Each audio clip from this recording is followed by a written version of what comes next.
All right, so now that we know how to create a box plot or a box and whisker plot out of data, all right, data points, we are going to learn to compare them.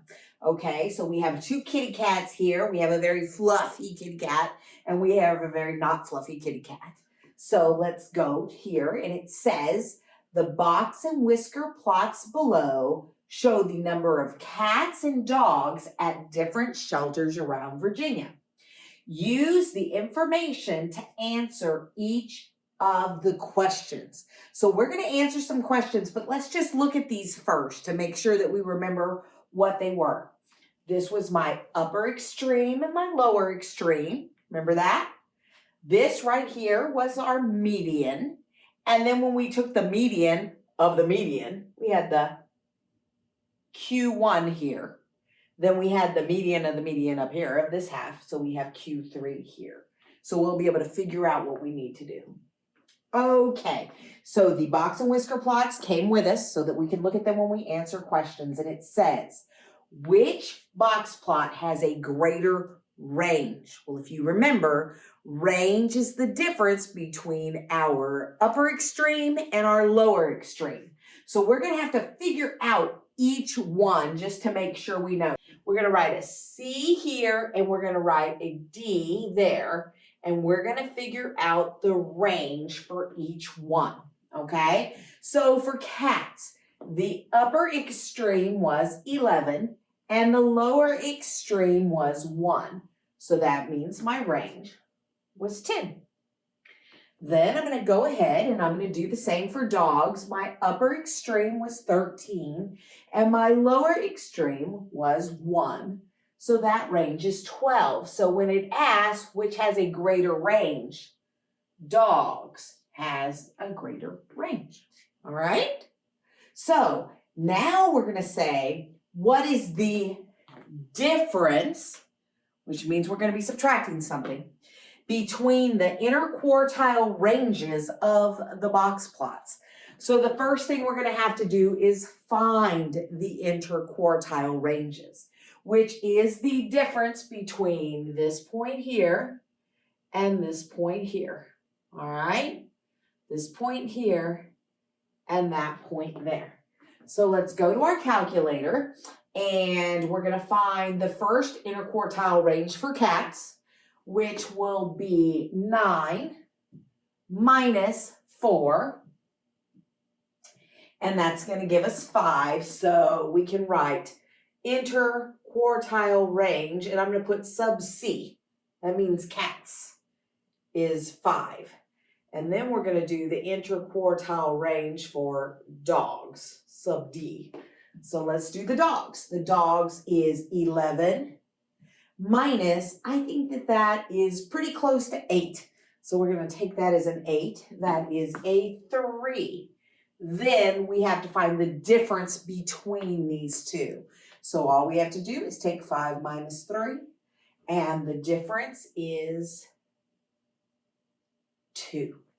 Not too hard, just step by step, write things down, and be super careful, okay? Then finally, we have a true false question. It says, the median number of dogs in the shelter is higher than the median number of cats in the shelter. Well, let's figure out what those numbers are. This is the median number of cats, which is 8. And this is the median number of dogs, which is 9. So it says the median number of dogs is higher than cats. That would be true. Okay? And then you should ask your mom and dad if you can go to a shelter and adopt a cat or a dog. Just a suggestion. All righty. Miss Benson, I think you should do this one. Okay, I'm coming. All right. So here we have 2 new box plots with new information.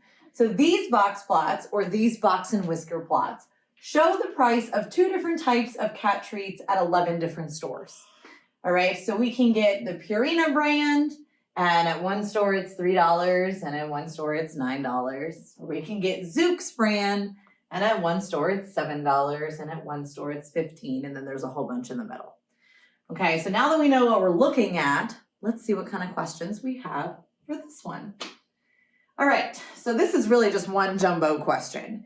It says select all statements that are true. And this is a totally typical test question, right? I can't tell you how many times I've seen a question like this where you can pick more than one answer. And those are tricky because you never know how many you're supposed to pick. So let's go through these together. Okay, the first one says 50% of both types of treats cost less than $6. So here's what I'm gonna do. I'm gonna go to my first graph and I'm gonna mark $6 right there. Well, that's 50% that are less than $6 because this whisker is 25 and this box is 25.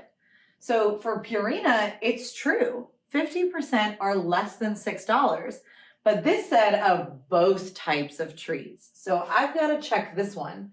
And if I mark $6 on this one, what percent is less than $6? None. There are none cheaper than $6. So that means that this statement is false. It is not true. I'm just supposed to select which ones are true. So I'm just going to put an X. The second one says both box plots have the same median value. So Ms. Voss did a question kind of like this too, where she compared the medians. The median here is 6 and the median here is 10. So that one's not true either. Oh boy, we're not having a lot of luck here, are we? Okay, let's read the next one. The range of the Zoox box plot is greater than the range of the Purina box plot. Okay, so we get to calculate some stuff. Let's do just like Ms. Voss did. Let's find Zoox and let's find Purina, and then we can decide if it's true or not. So for Zoox, I take my upper extreme, 15, and I subtract my lower extreme, which is 7. So the range of that one is 8. And then I'm going to repeat that for Purina. The upper extreme is 9 and the lower extreme is 3. So that range is only 6. Okay, now let's reread it because I don't want to get this backwards. The range of Zoox is greater than the range of Purina. Yeah, that one's true. So if this was like a test, I'd click that answer. But I'm not done because I have one more. The interquartile range of the Purina box plot is greater than the interquartile range of the Zoox box plot. So we're just going to check it like we did the other, but we're going to make sure that we're using the interquartile range, which means Q3 minus Q1. Q3 minus Q1. And I bet some of you can already tell the answer just from looking at the graph, but I'm going to prove it with the calculator. Okay. So for Purina, I do 8 minus 5. So for Purina, my interquartile range is 3. And then for Zoox, I'm going to do 11 minus 9. And I get a interquartile range of 2. So Purina is greater than Zoox. That is true. So I have 2 true statements, 2 false statements. Whenever you're answering questions like these, just be really careful. Take the time to read them carefully, or if you have audio, listen to the audio. It can be really helpful. Okay, that's the end of box plots. Next time we see you, we'll be doing something totally different. Bye.